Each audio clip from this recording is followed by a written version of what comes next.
Актер, алып баруучу Самат Эркинбеков уулдуу болду. Кубанычтуу кабары тууралуу ал социалдык тармактагы баракчасы аркылуу сүйүнчүлөп, Кудайга миң мертебе шүгүр, мен уулдуу болдум. Учурда эне баланын ден соолугу жакшы деген видео жүктөгөн. Ассаламу алейкум, урматтуу достор. Бардыңыздарга жакшы жаңылыгы менен бөлүшүп кетейин дедим. Сүйүнчү эркек уулдуу болдум.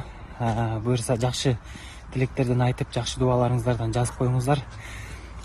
Кудайым буюрса, Кудайга чексиз шүгүр кылам. Шүгүр. Буюрса эне баланын абалы жакшы. Бардыңыздарга алдын ала чоң рахмат айтам. Не дешим билбей атам, толкунданып атам. Маалым болгондой, актердун жубайы бүгүн 29 октябрда Борбордогу төрөтканалардын биринде көз жарган. Төрөтканага таңга маал келгенбиз. Бир нече саат толгоодон кийин жубайым уул төрөдү. Пандемияга байланыштуу наристеге киргизбейт экен. Бирок дарыгерлерден суранып жатып, уулумду бир жолу көрүп алдым, дейт актер. Ошондой эле наристеге өзү азан чакырып ысым кое турганын кошумчалады.